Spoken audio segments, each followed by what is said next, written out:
Bueno, pues buenos días a todos. No sé si tocar mucho para que no explote. Bueno, me alegro mucho de veros otra vez, después de alguna semanita que no hemos estado por aquí.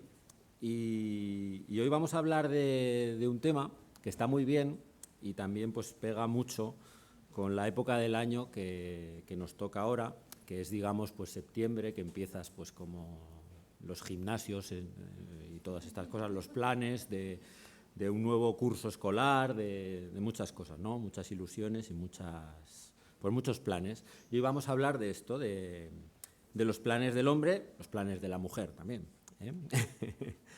Entonces vamos a tener como base Proverbios 16, versículos 1 a 4. No sé si...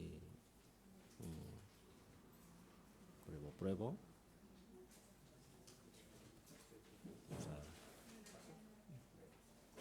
No. Ahora, vale. Vale, entonces podemos ir a Proverbios 16, capítulo 16, versículos 1 a 4. ¿Qué nos dice lo siguiente? Dice, del hombre son las disposiciones del corazón, mas de Jehová es la respuesta de la lengua. Todos los caminos del hombre son limpios en su propia opinión, pero Jehová pesa los espíritus. Encomienda a Jehová tus obras y tus pensamientos serán afirmados. Todas las cosas ha hecho Jehová para sí mismo, y aun al impío para el día malo. Entonces hoy vamos a hablar de planes, y la Biblia pues nos habla mucho de planes, y aparecen muchas personas en la Biblia que tienen sus planes. Y todo el mundo, yo creo que en algún momento de la vida, podemos ser de una manera o de otra, pero todos hacemos planes, ¿no? Nos gusta, pues cuando somos más jóvenes, pues planeamos si estudiar o no estudiar, planeamos tener una mujer, un marido, nos gustaría tener un novio, una novia, pues qué trabajo vamos a hacer, qué coche nos vamos a comprar, qué casa vamos a tener, las vacaciones se planean. Y hay gente que planea hasta su propia muerte. Esto mirando, pues el marido de la reina de Inglaterra, que se murió no hace mucho, se planificó todos los detalles de su entierro, el coche que le iba a llevar, cómo tenían que ir vestidos los invitados, todo, ¿no? Supongo que pues como con una falsa sensación de control de que iba a controlar hasta el momento en que se iba a morir. Lo planificó con 30 años de antelación su funeral. Entonces nuestra vida está llena de planes, de proyectos. Y vamos a ver que esto es así porque somos imagen de Dios. Y Dios también tenía planes. Hoy vamos a hablar de qué planes tenía Dios para nosotros, qué planes nos estamos haciendo nosotros, de los planes de nuestro enemigo, que pues nos fastidia mucho, pero es que es así, tenemos un enemigo, el resultado de todas estas conjunciones de planes, cuál debería ser nuestra actitud y el final de todo esto. Entonces vamos a ver lo primero, que Dios tenía planes para nosotros. Y nosotros tenemos planes porque somos imagen de Dios. Entonces, Dios al principio, si nos vamos a Génesis, al capítulo 2, vemos que hizo la creación y Dios es un Dios planificador, Dios es un Dios que tenía unos proyectos para nosotros. Nos dice en el versículo 8 del capítulo 2, Jehová Dios plantó un huerto en Edén, al oriente, y puso allí al hombre que había formado. Y Jehová Dios hizo nacer de la tierra todo árbol delicioso a la vista y bueno para comer. También el árbol de vida en medio del huerto y el árbol de la ciencia del bien y del mal. Y en el versículo 15 nos dice, tomó pues Jehová Dios al hombre y lo puso en el huerto de Edén, para que lo labrara y lo guardase. Tenemos ahí planes de hacer cosas, pues un proyecto de vida para el hombre, ¿no? Y mandó Jehová Dios al hombre, diciendo, de todo árbol del huerto podrás comer, mas del árbol de la ciencia del bien y del mal no comerás, porque el día que de él comieres, ciertamente morirás. Y dijo Jehová Dios, aparte de esos planes de cuidar, de labrar y tal, dijo, no es bueno que el hombre esté solo, le haré ayuda idónea para él. Entonces, Dios tenía unos planes para nosotros, para la humanidad, unos planes de trabajar, de ocupar el tiempo, pero bueno, bien, o sea, tranquilamente, unos planes de felicidad, unos planes de plenitud, porque vemos que al principio le da al hombre estas tareas, pero ve que el hombre no es pleno, no está pleno, y dice, pues venga, vamos a hacerle la ayuda idónea, vamos a crear a la mujer para que mi creación tenga una felicidad plena. Un poco pensaba también en el Salmo 23, cómo nos dice que Dios, en los versículos 2 a 4, un poco resume esos planes que Dios tenía para nosotros. Decía, en lugares de delicados pastos me hará descansar, junto a aguas de reposo me pastoreará, confortará mi alma, me guiará por sendas de justicia por amor de su nombre. Es un poco los planes que Dios tenía en el principio para todos nosotros, eran esos planes de hacernos descansar, de pastorearnos, de confortar nuestra alma, de guiarnos, de estar ahí en comunión con Él, en comunión cara a cara con Él.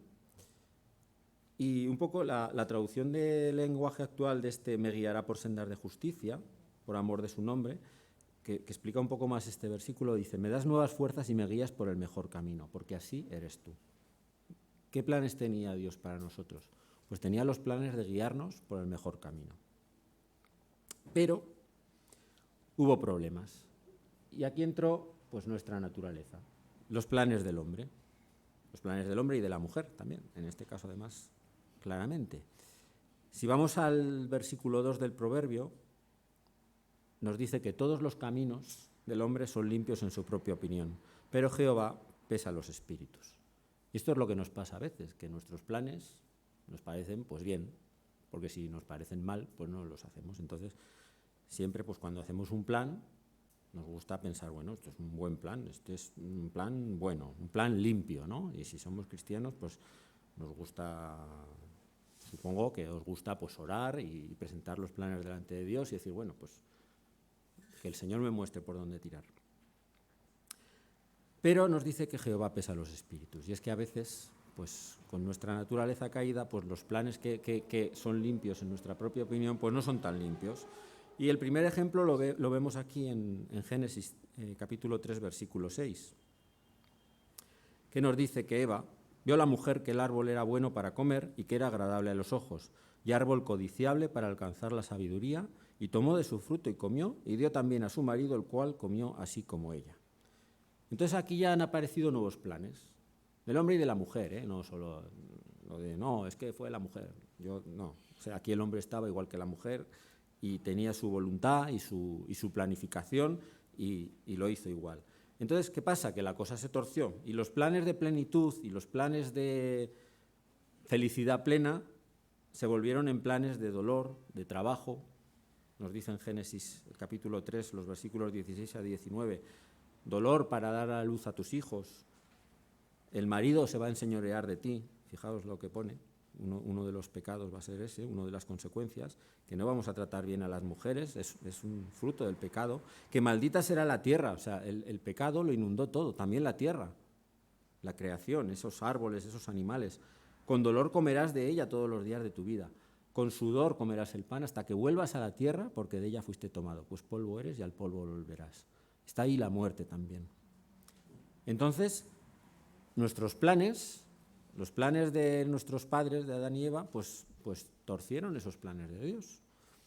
Y aquí en la Biblia aparecen muchas veces, muchas ocasiones en las que vemos planes torcidos. Planes que habían sido puestos delante de Dios o planes que Dios había dado y que habían generado unas expectativas y que luego cambian. Y a veces las personas que están aquí en la Biblia reaccionan bien y a veces no. Y uno de los ejemplos muy claros es el ejemplo del pueblo de Israel, cuando va a la tierra prometida. El pueblo de Israel tenía unas expectativas sobre la tierra prometida, unas expectativas que le había dado Dios. En Éxodo 3, versículo 17, Dios le dice a su pueblo, yo os sacaré de la aflicción de Egipto a la tierra del Cananeo, del Eteo, del Amorreo, del Fereceo, del Heveo y del Jebuseo, a una tierra que fluye leche y miel. Entonces, Israel había tenido unas expectativas de decir, bueno, Dios nos va a sacar de Egipto y Dios nos va a llevar a una tierra que fluye leche y miel. Pero también hay otra cosa, que dice, a la tierra del Cananeo, del Eteo, del Amorreo. Eso eran pueblos, esa tierra estaba ocupada. Pero parece que el pueblo pues, no se quedó en sus planes con esta última parte. Entonces vamos a Deuteronomio y vemos que el pueblo de Israel envió unos espías a la tierra prometida. ¿Y qué pasó? Que los espías dijeron, bueno, pues en Deuteronomio 13, versículo 27, es verdad, la tierra que nos dio Dios ciertamente fluye leche y miel, y este es el fruto de ella. Mas el pueblo que habita aquella tierra y las ciudades son muy grandes y fortificadas, y vimos ahí a los hijos de Anac. Y entonces, en el versículo 31, ¿qué dijeron estos espías? No podremos subir contra aquel pueblo, porque es más fuerte que nosotros. Y hablaron mal entre los hijos de Israel de la tierra que habían reconocido, diciendo, la tierra por donde pasamos para reconocerla es tierra que traga a sus moradores, y todo el pueblo que vimos en medio de ella son hombres de gran estatura. También vimos allí gigantes. Entonces, ¿qué es lo que está pasando? Que empiezan a torcerse los planes. Dices, ¿qué pasa? ¿Pero qué está pasando? ¿Será que Dios ha mentido? Pero vemos que Dios había dicho que en la tierra estaba el cananeo, el eteo, el amorreo. A lo mejor, pues, el pueblo de Israel se había hecho sus planes limpios en su propia opinión. Se había quedado con una parte de esos planes de Dios. Había dicho, sí, yo quiero la tierra que fluye leche y miel. Pero no quería la parte que Dios le había dicho, te voy a llevar a la tierra del eteo, del fereceo, del jebuseo. Te había dicho, está ocupada esa tierra, te lo estoy diciendo. Y entonces, ¿qué pasa? Que Israel no dice, bueno, pero Dios nos había provisto ya, ya nos había avisado que esa tierra estaba ocupada. ¿Y qué hicieron la mayoría de los del pueblo de Israel? Pues se quejaron y lloraron cuando los espías le habían dicho, esta tierra traga a sus moradores. ¿Y qué más? Y dijeron, ¿por qué nos trae Jehová en Deuteronomio 14, versículo 3? ¿Por qué nos ha traído a esta tierra para caer a espada y para que nuestras mujeres y nuestros niños sean por presa? Y aquí viene uno de los grandes dramas de nuestras vidas que pueden presentarse. ¿No nos sería mejor volvernos a Egipto? Y decían el uno al otro, designemos un capitán y volvámonos a Egipto. Y este es el que puede ser el gran drama de nuestra vida cristiana. Que nuestros planes o los planes que hemos presentado a Dios se tuerzan o no salgan o nos sorprenda y digamos, volvámonos a Egipto, que ahí comíamos carne.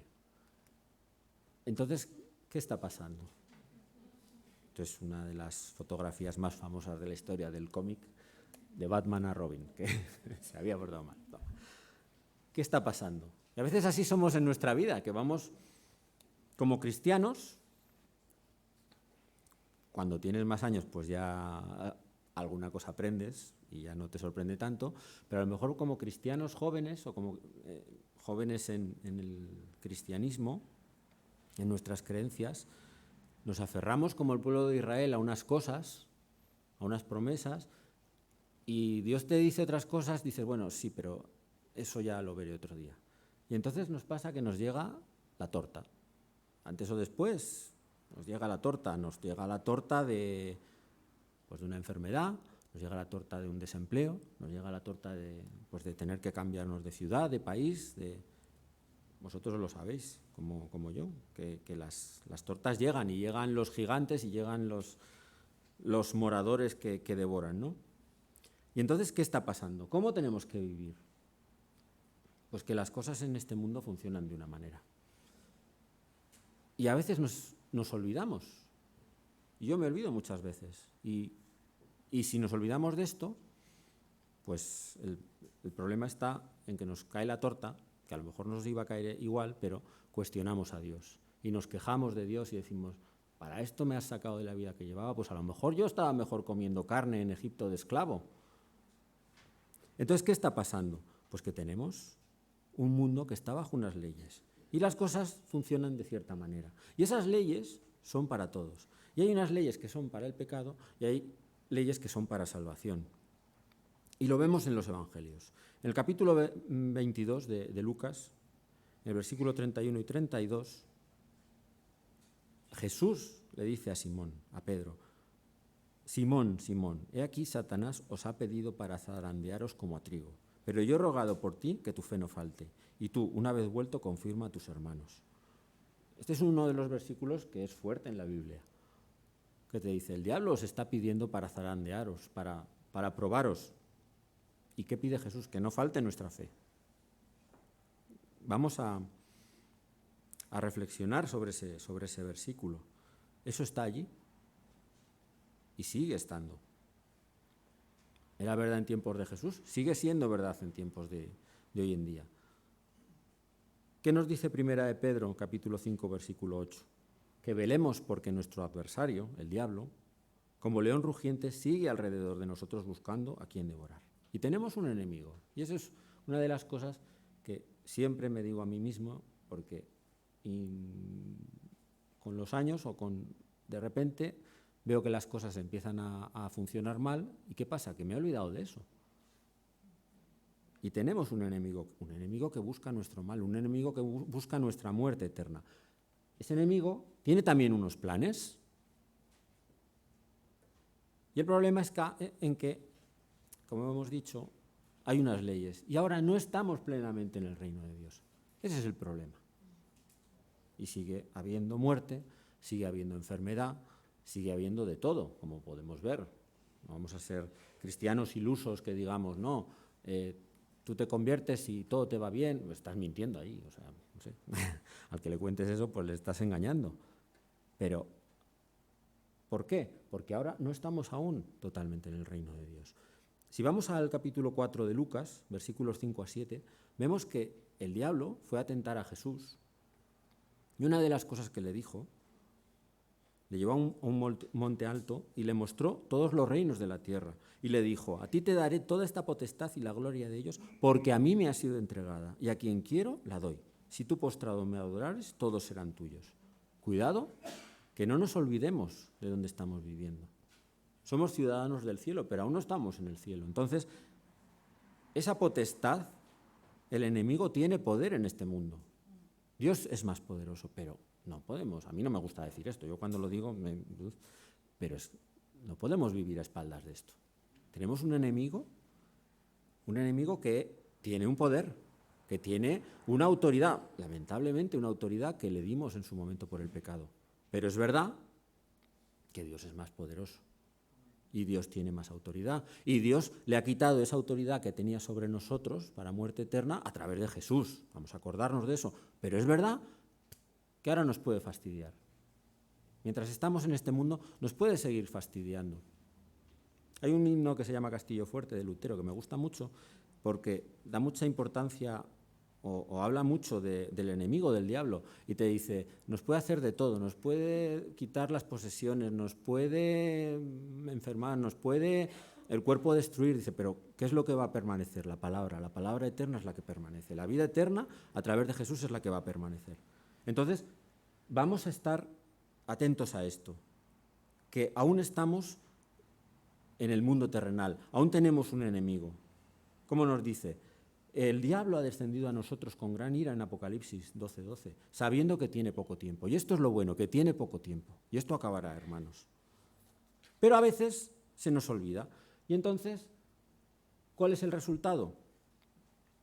Que hacemos nuestros planes, no ponemos a Dios en ellos, o lo ponemos, pero entonces el enemigo casca. ¿Y qué pasa? Que nos vamos a lo que nos dice Proverbios 14, versículo 12. Que hay camino que al hombre le parece derecho, pero su fin es camino de muerte. Porque a veces hacemos planes que están muy bien, planes que no hacen daño a nadie, o planes, pues yo quiero tener una casa, tener unos hijos, tener una mujer, tener un marido. ¿Qué daño le hago yo a nadie? O sea, con eso, pues ya está, ¿no?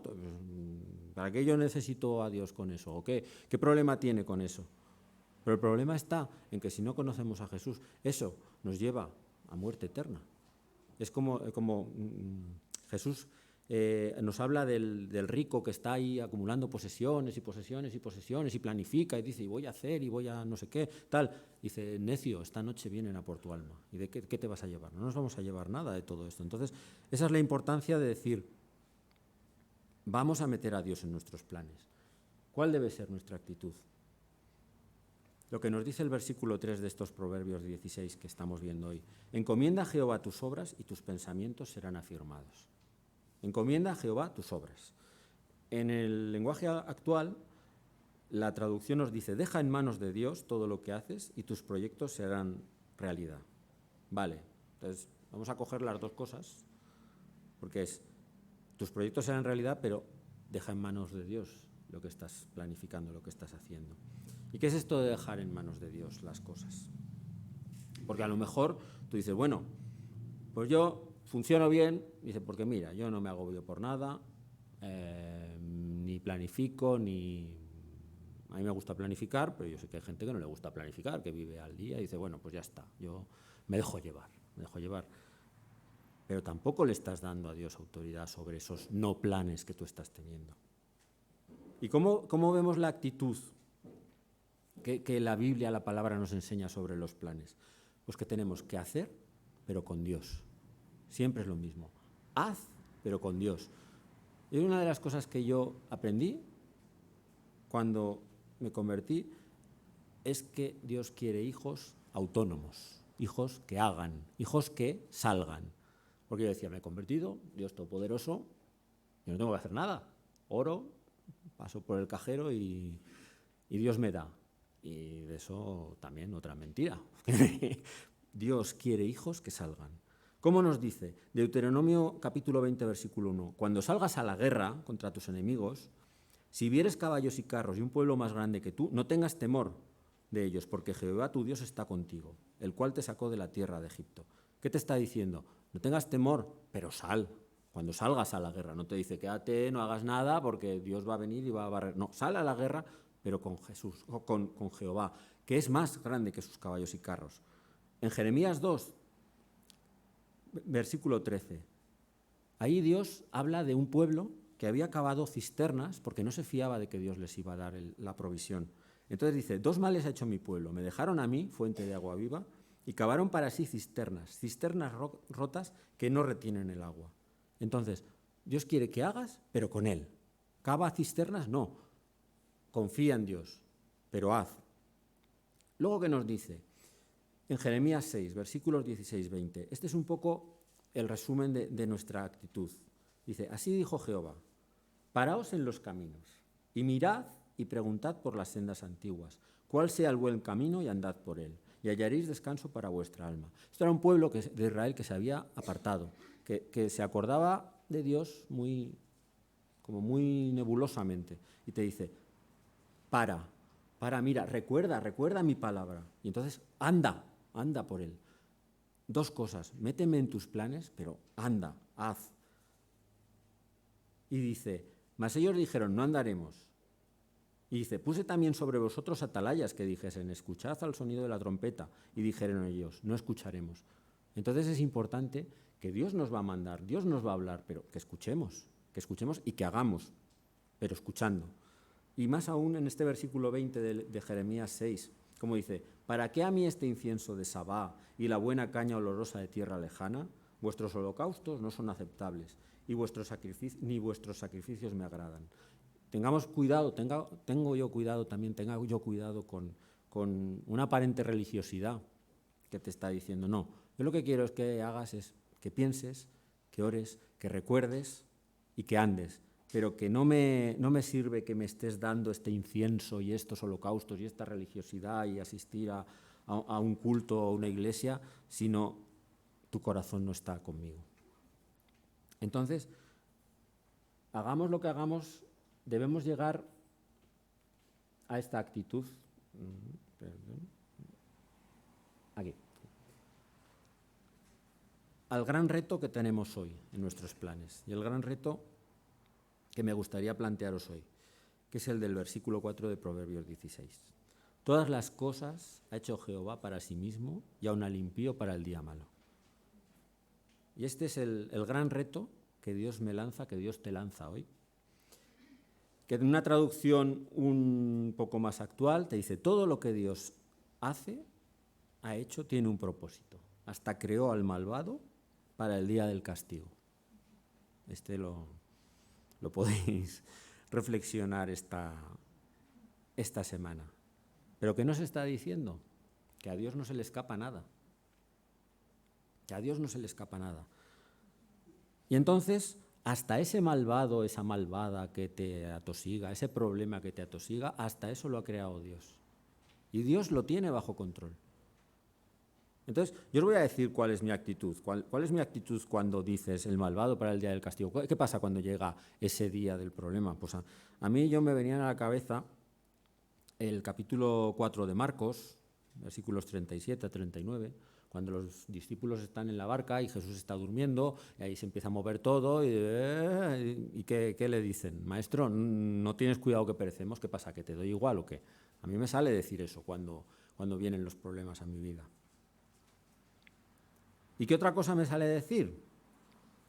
Pues me sale decir, como Tomás, en el capítulo 11 de Juan, versículo 16, que Jesús les dice, pues tengo que ir a Jerusalén otra vez, y dicen, pero ¿cómo te vas a ir allí? Que te van a matar, no sé qué, tal. Entonces hay como un pupurrí de opiniones de los discípulos y dice Tomás, venga, vámonos también nosotros para que muramos con él. Es un poco la mezcla de, venga, voy, pero que esto va a salir todo fatal.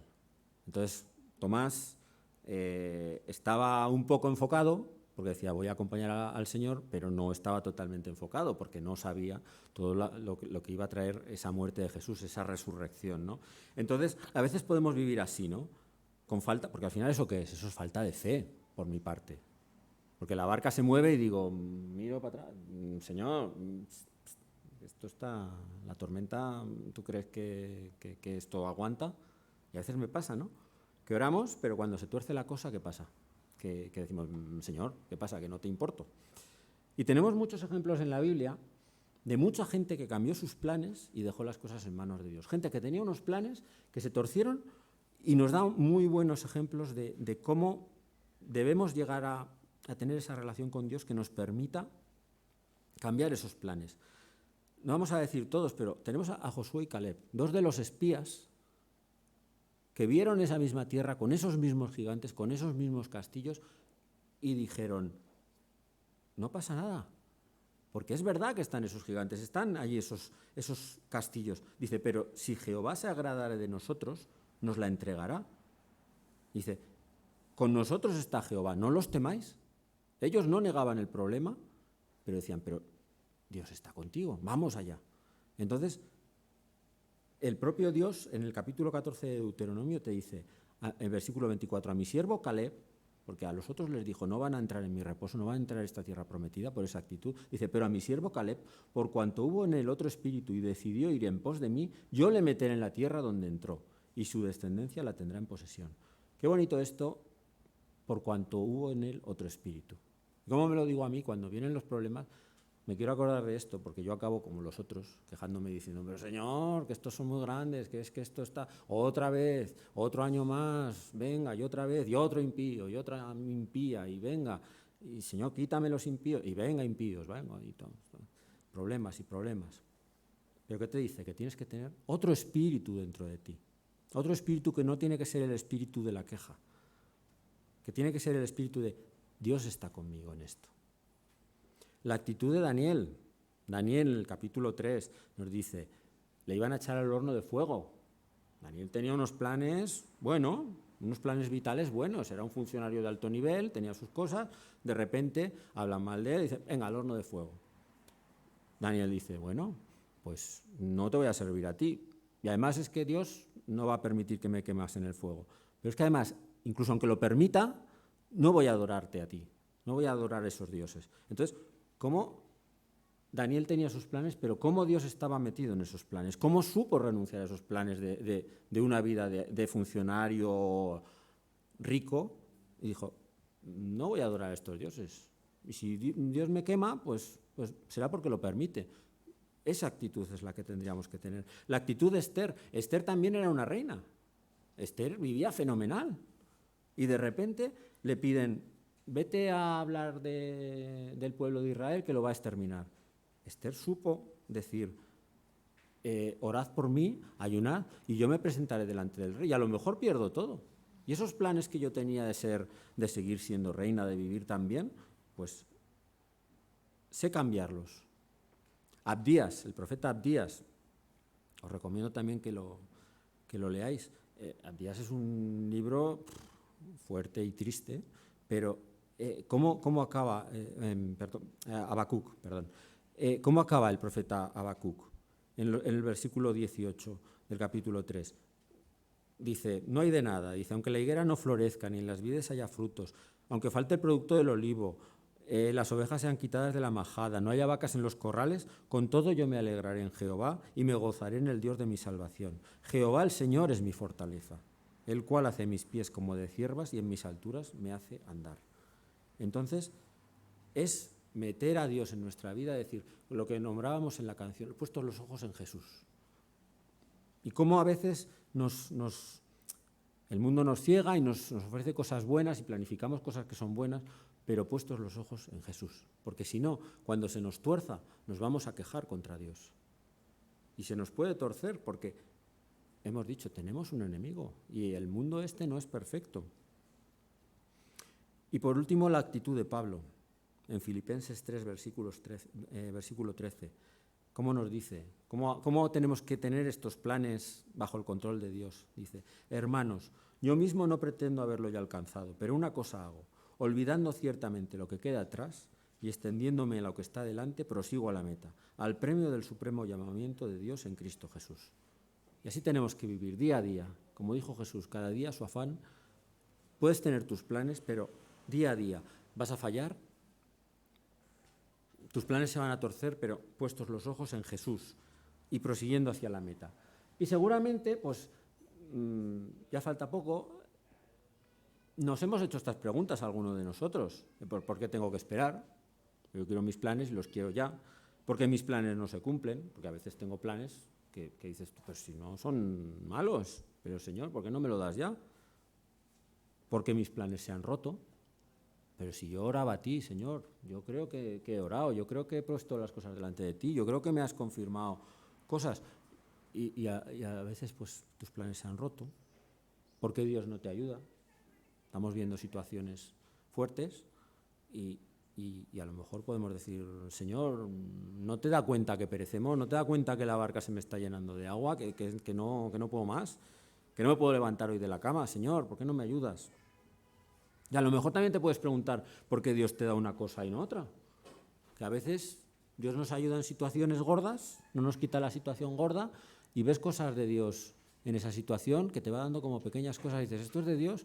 Y dices, hombre, sí, pero ¿y por qué no me quita la enfermedad en vez de ayudarme con esto que yo le veo su mano, pero no me quita lo más gordo, ¿no? Lo más grande? Y como hemos dicho, ¿por qué es? Pues las cosas funcionan aquí de una determinada manera. Y hay una serie de leyes espirituales que tienen que cumplirse. El mal existe y el mal tiene derechos, ciertos derechos sobre nosotros en este mundo, de momento. Y esto podría ser el final. Pero no lo es.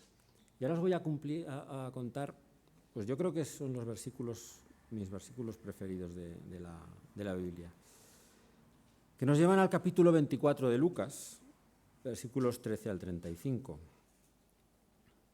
Y os voy a decir una cosa, la historia no ha acabado. No sé cómo estás hoy, cómo están tus planes, pero sí te puedo decir una cosa, estás vivo y tu historia no ha acabado. Y vamos a ver dos personas que tenían unos planes que se habían roto. Entonces vamos a acompañar a estas dos personas. En el capítulo 24 de Lucas, versículo 13. Dos discípulos que habían ido a Jerusalén, habían visto a Jesús, habían creído en Jesús y se habían hecho unos planes, unas expectativas. Y de repente aquello no se había cumplido, porque resulta que Jesús le habían crucificado y Jesús había muerto. Y entonces estaban volviendo a Jerusalén. El versículo 13, volviendo de Jerusalén a su pueblo que se llamaba Emaús, a su vida antigua, a sus planes de, bueno, pues esto no ha salido, pues me voy a hacer otros planes, voy a volver a mi vida anterior. E iban hablando entre sí de todas aquellas cosas que habían acontecido. Y sucedió que mientras hablaban y discutían entre sí, Jesús mismo se acercó y caminaba con ellos. Mas los ojos de ellos estaban velados para que no le conociesen. Y les dijo, ¿qué pláticas son estas que tenéis entre vosotros mientras camináis? ¿Y por qué estáis tristes? Esto nos da una pista, estaban tristes. Y entonces aquí ellos hablan, dice, pues ¿qué te pasa? Que eres el único que nos ha enterado de que estaba Jesús, que fue profeta, poderoso en palabra y obra, pero le entregaron a los sacerdotes, le sentenciaron a muerte y le crucificaron. Como dice el versículo 21. Pero nosotros esperábamos que él era el que había que redimir a Israel. Y ahora, además de todo esto, hoy es ya el tercer día que esto ha acontecido. Y entonces dice, y como no dice, aunque también nos ha asombrado unas mujeres de entre nosotros, las que antes del día fueron al sepulcro, y como no hallaron su cuerpo, vinieron diciendo que también habían visto visión de ángeles, quienes dijeron que él vive. Y fueron algunos de los nuestros al sepulcro y hallaron así como las mujeres habían dicho, pero a él no le vieron. Pues ¿qué vemos aquí? Vemos planes rotos. Vemos gente que está con planes rotos, que está volviendo a su vida. Cristianos que están con sus planes rotos. ¿Qué pasa? Dice, nosotros esperábamos. Eso te está indicando que tenían unos planes que se habían roto. ¿Qué dice? Pero a él no le vieron. Pues aquí yo veo un poco de... Sí, dijeron que había resucitado, pero a él no le vieron. Como un poco de duda, ¿no? Y estaban tirando hacia el pueblo, ¿sabes? Estaban tirando hacia su vida anterior, hacia sus planes antiguos. Y entonces, ¿qué Jesús les dice? Les dice un poco lo que hemos estado viendo. Dice, oh insensatos y tardos de corazón para creer todo lo que los profetas han dicho. ¿No era necesario que el Cristo padeciera estas cosas? Lo que estamos viendo. A veces en tu vida van a pasar cosas que es necesario que pasen o que van a pasar porque estamos en un mundo que aún está caído. Y entonces el propio Jesús tuvo que cumplir estas leyes espirituales y tuvo que pagar con su vida y su sangre nuestra salvación. Y nuestra salvación no fue gratis. Por eso te dice, ¿no era necesario esto? Y en esos planes que se torcieron, Dios intervino. Y en esos planes que se torcieron, Dios cogió a su Hijo. Y Jesús tuvo que dar su vida por nosotros, con un dolor real, con un dolor cierto. ¿Por qué? Porque las cosas funcionan de una cierta manera y sin la sangre de Jesús el diablo tiene derecho sobre nosotros y sobre nuestra vida y se nos puede llevar a muerte eterna. Entonces es importante decir, ¿era necesario esto? Jesús hizo esto. Las cosas funcionan de una cierta manera en este mundo, pero la esperanza es que estas personas, estos discípulos, como nosotros, fueron capaces de cambiar. Fueron capaces de cambiar y se les fueron abiertos los ojos, versículo 31, y le reconocieron, mas él desapareció de su vista. Entonces se decían el uno al otro, ¿no ardía nuestro corazón en nosotros mientras nos hablaba en el camino y cuando nos abría las Escrituras? ¿Y qué es lo que pasa? Que los planes cambian. Y estas personas pueden volver a cambiar otra vez sus planes. Dice, y levantándose en la misma hora, volvieron a Jerusalén. Y entonces contaban las cosas que les habían acontecido en el camino y cómo le habían reconocido al partir el pan. Y hermanos, os animo a esto. Estas personas tenían unos planes, esos planes se habían roto, se volvían a su casa y fueron capaces de, viendo a Jesús, volver a cambiar sus planes. Esto es la actitud que debemos tener, la actitud que debo tener. Atrevámonos a vivir con los planes de Dios, con sus planes. Atrevámonos a dar ese volantazo que a veces tenemos que dar y que nos cuesta en nuestros planes. Porque creemos que son planes de bien, pero no hemos metido a Dios. O Dios, eso se ha torcido. Vamos a volver a Dios. Volvamos de Emaús. A veces es difícil porque es muy tentador volver a tu vida antigua, volver a Egipto, volver a donde tú tenías carne y estabas bien, pero estabas sin vida eterna. Atrevámonos a ver, a pensar que Dios tiene un propósito hasta el impío para el día malo. Hasta ese impío, ese problema que tienes, hasta allí Dios tiene un propósito. Y eso cada uno vamos a tener que orar, vamos a tener que verlo, vamos a tener que pensarlo. Porque a veces el problema es duro, el problema es gordo. Pero Dios lo tiene bajo control. Y por último, prosigamos hacia la meta dejando lo que queda atrás. Centrémonos como en Pablo. A veces es bonito cantar, que en el problema yo canto y me felicito y digo, venga, sí. A veces es bonito y a veces lo puedes hacer, a veces no lo puedes hacer. Yo te animo a que cuando no puedes deleitarte o bendecir, por lo menos no vuelvas atrás. Que cada paso que demos sea un paso que nos quedemos afirmados en la palabra, afirmados en Jesús, de decir, bueno, ahora no puedo bendecir a lo mejor, pero no voy a volver atrás en mi fe, no voy a dar ni un paso atrás. Y cuando puedo avanzar, vuelvo a avanzar. Y entonces ese paso adelante ya no lo voy a volver a dar atrás, porque esa es la manera, lo que dice Pablo, prosigo hacia la meta, cada día su afán. Y cada afán que venzo, venga, paso en tierra, quieto allí. Entonces, me gustaría terminar con la canción.